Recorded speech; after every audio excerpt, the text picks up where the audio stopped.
বাংলা সাহিত্যের কিছু রোমাঞ্চকর গল্প দিয়ে সাজানো আমাদের এই বিশেষ নিবেদন হরর সাসপেন্স।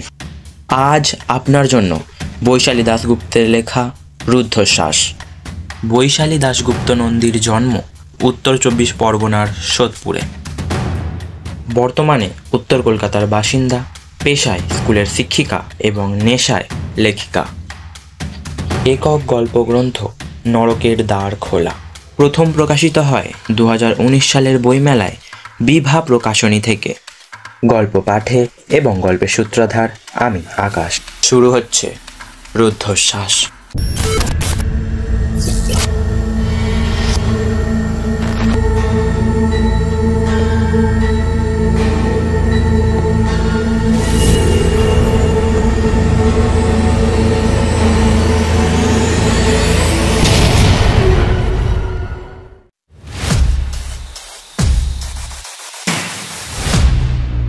আমার ছোটবেলার কিছুটা কেটেছে নদিয়ার এক প্রত্যন্ত গ্রামে। সেখানে আমার বাবা ছিলেন সরকারি হাসপাতালের ডাক্তার।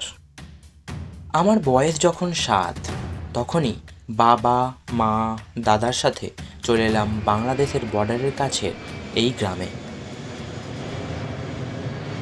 আমি থাকতাম শহরে, সেখানের স্কুলেই পড়তাম। হঠাৎ করে সব ছেড়ে এই গণ্ডগ্রামে চলে আসাটা আমার দাদার কারোরই পছন্দ নয়।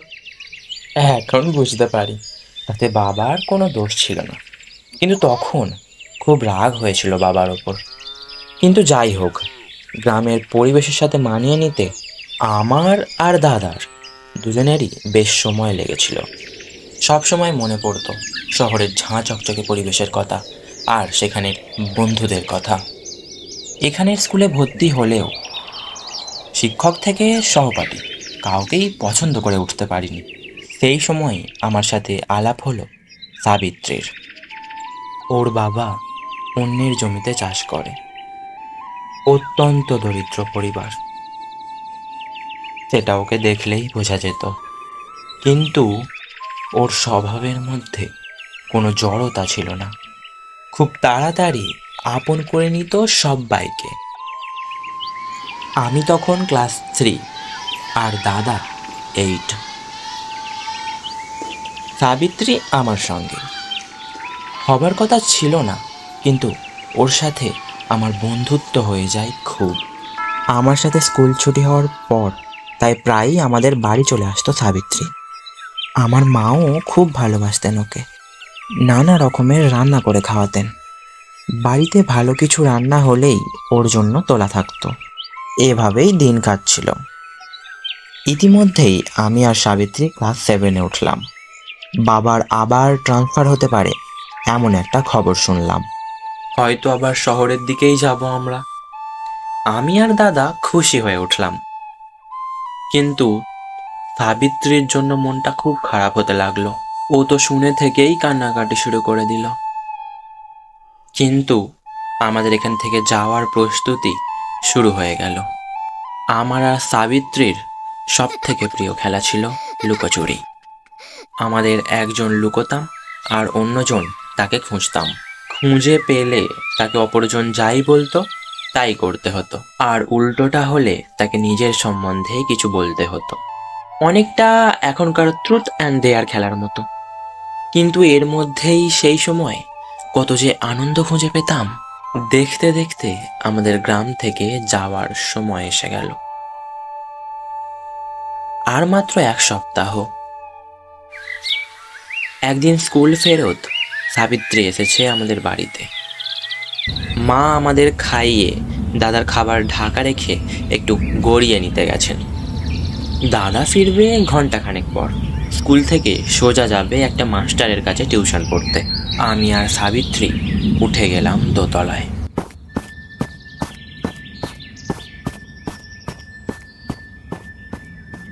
এই দোতলা সম্পর্কে একটু বলা দরকার। যদিও আমরা পুরো বাড়িটা নিয়েই থাকতাম, তবুও এই দোতলাটা অব্যবহৃতই থাকতো, কারণ দোতলায় ছিল একটা মাত্র বিশাল ঘর আর বাকিটা ছাদ। ঘরটা পুরোটাই প্রায় জোড়া, পুরনো পরিত্যক্ত বিছানাপত্র, ভাঙাচোরা জিনিস, লোহার বড় বড় ট্রাঙ্ক, কাঠের বাক্স ইত্যাদি দিয়ে। এসব যে কাদের জিনিস তা আমরা জানতাম না। হয়তো আগে যারা এখানে থেকে গেছেন তাদের জিনিস হবে, অপ্রয়োজনীয় বলে রেখে গেছেন। আমি আর সাবিত্রী এখানেই লুকোচুরি খেলতাম। বড় বড় বাক্স বিছানার আড়ালে লুকোতে বেশ সুবিধা হতো। পরপর কয়েকবার আমি চোর হলাম, আমাকেই লুকোতে হলো। প্রতিবার সাবিত্রী আমাকে সহজেই খুঁজে পেয়ে গেল। তারপরের বার 10-20 গোনার পর ঠিক হলো এবার আমি 100 পর্যন্ত গুনবো আর সাবিত্রী লুকাবে। আমি ছাদে গিয়ে দেওয়ালে মুখ গুঁজে গুনতে থাকলাম। গোনা শেষ হওয়ার পর হাঁক পারলাম, আমি আসছি কিন্তু। মনে হলো কে যেন হুড়মুড় করে দৌড়ে গেল। বুঝলাম সাবিত্রী এখনো লোকাবার সঠিক জায়গা খুঁজে পায়নি। এক চিলতে হাসি খেলে গেল আমার মুখে। এবার ওকে হারতে হবেই। পা টিপে টিপে ঢুকলাম ঘরে। সাধারণত যেই সব জায়গায় আমরা লুকোতাম সেই সব জায়গা তন্ন তন্ন করে খুঁজে ফেললাম। কি আশ্চর্য, সাবিত্রী যেন ভ্যানিশ হয়ে গেছে। একবার ভাবলাম ও নিচে লুকায়নি তো, কিন্তু কিন্তু সেটা তো খেলার নিয়মের বাইরে। কোথা থেকে অনবরত একটা চাপা শব্দ ভেসেই আসছে। নিস্তব্ধ দুপুরে হয়তো কোনো পাখি তার সঙ্গীকে ডাকছে। বাইরে ছাদের দিকে চেয়ে দেখলাম পড়ন্ত রোদের শেষ আঘাত কেমন যেন মন খারাপ মিশে। হঠাৎ হঠাৎ মনটা খুব হু করে উঠল। সাবিত্রী আমাকে না বলে সেই যে চলে গেল, আর ওর খোঁজ পেলাম না।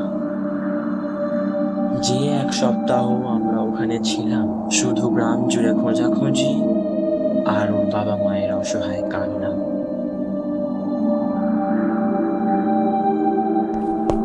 আমি মাঝে মাঝেই দোতলায় উঠে যেতাম বলে মা দোতলায় তালা দিয়ে দিলেন। সেই যে দৌড়ানোর শব্দ, সেটাই ছিল আমার কাছে সাবিত্রীর শেষ স্মৃতি।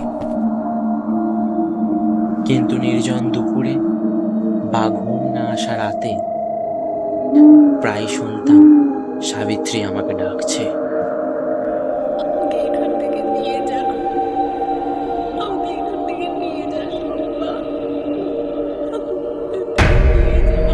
আমি চিৎকার করে অজ্ঞান হয়ে গেছি বহুবার। বাবা বলতেন ব্যাপারটা সাইকোলজিক্যাল, এখান থেকে দূরে গেলেই সব ঠিক হয়ে যাবে। মা কাঁদতেন আমার জন্য, সাবিত্রীর জন্য। দাদা গম্ভীর মুখে বাড়ি থেকে বেরিয়ে যেত। ওর গলার সোনার চেনটাও হারিয়ে গিয়েছিল সেদিনই। আমরা এই ঘটনার পর যে 1 সপ্তাহ ওখানে ছিলাম তার মধ্যে শুধু আমি যে ওর ডাক শুনতে পেতাম তা নয়, মাও এক রাতে ঘুম ভেঙে ওকে দাঁড়িয়ে থাকতে দেখেছিলেন দরজার পাশে। বাবা খুব বকেছিলেন মাকে, কোথায় আমাকে সাহস দেবে তা না, উল্টে নিজেও এসব ভুলভাল দেখতে শুরু করেছে। তবে মায়ের মুখ দেখে বুঝতে পেরেছিলাম মা ভুল দেখেনি।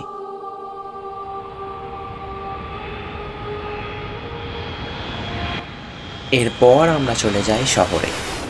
দাদা ভর্তি হলো একটা নামি কলেজে আর আমি একটা ভালো স্কুল। বাবার কথাই হয়তো ঠিক। শহরে আসার পর থেকে সাবিত্রীর গলার আওয়াজ পাওয়াটা আস্তে আস্তে বন্ধ হয়ে গেল। কিন্তু এক নতুন উপসর্গ শুরু হলো দাদার। ঘুমের মধ্যে মাঝে মাঝেই বোবাই ধরতো ওকে। ডাক্তারি মতে স্লিপ প্যারালাইসিস। ডাক্তার যাই বলুক, সে যে কি কষ্ট তার চোখে দেখা যায় না। সারা শরীর অসাড় হয়ে যেত দাদার। গলা থেকে গোঙানির মতো শব্দ বেরোতো। শব্দটাও অদ্ভুত, কক কক কক, যেন যেন সাপের মুখে পড়া ব্যাঙ। দু চোখ বন্ধ, অথচ হাত পা টান করে যেন অদৃশ্য শক্তির সঙ্গে লড়াই মেতেছে ও। মিনিট 10 স্থায়ী হতো এই অবস্থা, তারপর নিজেই ঠিক হয়ে যেত। ডাক্তার বলেছিলেন এরকম হলে ওকে জাগিয়ে দিতে, কিন্তু অদ্ভুত ব্যাপার হলো যতক্ষণ না ও নিজে থেকে জাগতো ততক্ষণ কিছুতেই ওকে জাগানো যেত না। কিছুক্ষণ পরে ঘেমে স্নান করে জেগে উঠতো দাদা। মা স্থানীয় মন্দির থেকে একটা তাবিজ এনে নতুন সোনার চেন করে ওকে পরিয়ে দিলেন, কিন্তু কাজ খুব একটা হলো না। দেখতে দেখতে কেটে গেল বেশ কয়েকটা বছর। দাদা কাজের জন্য চলে গেল ইটালি। আমি মেডিকেলের সুযোগ পেয়ে পড়তে এলাম নদিয়ার একটি সরকারি মেডিকেল কলেজে। আমাদের কলেজ থেকে আমাদের ওই ছোটবেলার গ্রাম মাত্র 22 কিলোমিটার। ঠিক করলাম একদিন যাব। সাবিত্রীর বাবা মায়ের সাথে দেখা করতে খুব ইচ্ছা করছিল। একদিন কাউকে কিছু না বলে চলেও গেলাম। সেদিন ঘোর বর্ষা, আকাশ সারাদিন মেঘে ঢাকা, মাঝে মাঝেই ঝমঝমিয়ে বৃষ্টি নামছে। সাবিত্রীদের বাড়ির অবস্থা আরো খারাপ হয়েছে। ওর মা তো আমাকে চিনতেই পারলেন না। কাকু মানে ওর বাবা একবারেই চিনে ফেলে ব্যস্ত হয়ে পড়লেন। কোথায় বসাবেন, কি খাওয়াবেন সে চিন্তা করতে লাগলেন। আমি অবশ্য ওনাকে বললাম এসব নিয়ে চিন্তা না করতে। মাটির ধুলো মাখা দাওয়ায় বসে পড়লাম। কাকুর কাছেই শুনলাম সাবিত্রীর মা ও নিখোঁজ হয়ে যাওয়ার পর থেকেই মানসিক ভারসাম্য হারিয়েছে। কাকুকে ছাড়া কাউকে চিনতেই পারেন না। মাঝে মাঝেই ভাত বেড়ে বসে থাকেন সাবিত্রী স্কুল থেকে ফিরে খাবে বলে। আমি বেশিক্ষণ বসতে পারলাম না, বড্ড কষ্ট হচ্ছিল। কাকুর কাছ থেকে বিদায় নিয়ে উঠে পড়লাম। ফেরার সময় একবার এলাম আমাদের পুরনো বাড়ির সামনে। তখন প্রায় সন্ধে নেমে এসেছে। অদ্ভুত ব্যাপার, বাড়িটা মনে হলো ফাঁকা, কোনো আলোও দেখতে পেলাম না। ওপর দিকে তাকালাম, সেই দোতলা ঘরের বন্ধ জানালা, একটা জানলার কাঁচ কোনা করে ভাঙা। ছিপছিপে বৃষ্টিতে মনে হলো কেউ যেন দাঁড়িয়ে আছে। বুকটা কেমন ধপ করে উঠল। ওই তো অন্ধকারে কে মিশে কে যেন হাত ছানি দিয়ে ডাকছে আমায়। বশীভূতের মতো ঢুকে গেলাম বাড়িতে। দরজা খোলা, সোজা উঠে গেলাম দোতলায়। মা যে দরজায় তালা দিয়ে রেখেছিল সেটাও খোলা। কে জানে আমাদের পরে আরো কতজন থেকে গেছে এখানে।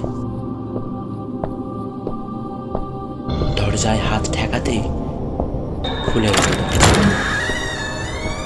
ঘরের ভাঙা জানলা দিয়ে রাস্তার আলো এসে পড়েছে কোনাচে করে। তাতেই দেখলাম ঘরের মাঝখান করে দাঁড়িয়ে সাবিত্রী। স্কুল ড্রেস পরা ক্লাস 7-এর সাবিত্রী। আমি এগোতেই ও প্রথমে হাত দিয়ে ইশারা করে আমাকে থামতে বলল, তারপর আঙুল তুলে ইশারা করলো ঘরের কোণে। আমি তাকিয়ে দেখলাম ওদিকে স্তূপ করে রাখা বালিশ, বাক্স, বিছানা। পকেট থেকে মোবাইলটা বার করে টর্চটা জ্বালালাম। তারপর উঁচু হয়ে থাকা বিছানা স্তূপ নামাতে লাগলাম টেনে টেনে। ধুয়ে আমার সারা শরীর ভরে গেল। কাঁচতে কাঁচতে হাত চালাতে থামলাম না। একদম নিচে একটা বড় সড়ো লোহার ট্রাঙ্ক। আমার কেমন যেন একটা সন্দেহ হতে লাগলো। একটা ক্রমাগত কক কক শব্দ আমার কান যেন বধির করে তুলল। শব্দটা আসছে আমার পেছনে দাঁড়ানো সাবিত্রীর গলা থেকে। আমি আমি কোনো কিছু চিন্তা করার ক্ষমতা হারিয়ে ফেলেছি। বহু বছরের দম চাপা শ্বাস সাবিত্রীর বুক থেকে বেরিয়ে আসছে। একটানে খুলে ফেললাম ট্রাঙ্কের ঢাকনাটা। টর্চটা ওইদিকে তুলে ধরতেই একটা কঙ্কাল। এক মুহূর্তে বুঝে গেলাম ঘটনা। লুকোতে গিয়ে সাবিত্রী ঢুকেছিল এই ট্রাঙ্কে।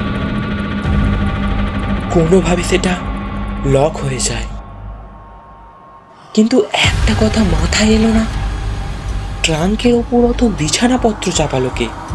ওগুলো না থাকলে হয়তো তখনই ট্রাঙ্ক খুলে দেখা হতো। আরো একবার টর্চের আলোয় দেখতে গিয়ে চোখে পড়ল কঙ্কালের হাতে চকচক করছে কিছু একটা ধাতব বস্তু। নিচু হয়ে টেনে তুললাম একটা সোনার চেন। আর চেনটা আমার খুব চেনা। কেন যেন আমার একটুও ভয় করছে না। সাবিত্রী আমার একদম কাছে দাঁড়িয়ে আছে। ওর কালো হয়ে যাওয়া মুখটা, ওর করুণ চোখটা সব আমার খুব খুব কাছে। হাত বাড়ালাম ওকে জড়িয়ে ধরবো বলে। একটা আর্তনাদ যেন চাপা কান্নার মতো এক গ্লাস গরম হাওয়া ছড়িয়ে দিয়ে বেরিয়ে গেল জানলার ফাটল দিয়ে। আর আমি ছুটে গেলাম সাবিত্রীর বাবার কাছে। সাবিত্রীর শেষ কৃত্যের পর আমি আবার ফিরলাম হস্টেলে। তবে একটা শেষ কাজ বাকি ছিল। কিন্তু যাকে আমার দরকার সে তো এখন বিদেশে। আমাকে অপেক্ষা করতে হবে তার ফেরার। যদিও এখন আমার কাছে সব পরিষ্কার। সেদিন কোনো কারণে দাদার টিউশন থেকে তাড়াতাড়ি ফিরেছিল। দোতলার ঘরে সাবিত্রীকে একা পেয়ে কোনোভাবে সুযোগ নিতে চেয়েছিল। সাবিত্রীর কাছে বাধা পেয়ে আক্রোশ চরিতার্থ করতে ও ট্রাঙ্কে লুকোতে ট্রাঙ্ক বাইরে থেকে লক করে ওর ওপর বিছানার পাহাড় চাপিয়ে নেমে যায় নিচে। এই সময় কোনোভাবে দাদার চেনটা রয়ে যায় সাবিত্রীর হাতে। আমি তখন ছাদে 1-2 গুনছি। আমার সাড়া পেয়ে দাদা পালিয়েছিল দুধদার করে। সেই পায়ের শব্দই পেয়েছিলাম আমি। আর দম বন্ধ হয়ে মরতে বসা সাবিত্রীর গলা থেকে বেরিয়ে আসা কক কক শব্দটিকে আমি ভেবেছিলাম কোনো পাখির ডাক। নিজের অজান্তেই চোখ থেকে জল গড়িয়ে পড়ে আমার। এর শাস্তি পেতেই হবে দাদাকে।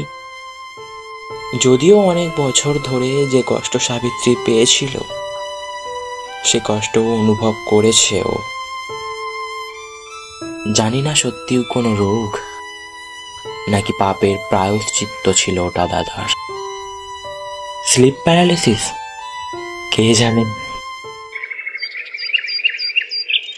পরদিন ভোরবেলা বাবার কাছ থেকে ফোন পেলাম। গতকাল রাতে ইটালিতে দাদার মৃতদেহ পাওয়া গেছে ওর ফ্ল্যাটে। তদন্ত হবে, পোস্টমর্টম হবে। তবে আপাতত পুলিশ মনে করছে ঘুমের মধ্যে কোনোভাবে দম বন্ধ হয়ে মারা গেছে। বাড়ির উদ্দেশ্যে রওনা হলাম। এই সময় মায়ের পাশে থাকাটা দরকার। ট্রেনে যেতে যেতে ব্রিজ থেকে হাত বাড়িয়ে দাদার সোনার চেনটা ফেলে দিলাম নদীর জলে। হরর সাসপেন্সে আজ শুনলেন বৈশালী দাশগুপ্ত নন্দীর লেখা রুদ্ধশ্বাস। গল্প পাঠে আমি আকাশ। শেষ হলো বৈশালী দাশগুপ্ত নন্দীর লেখা গল্প রুদ্ধশ্বাস।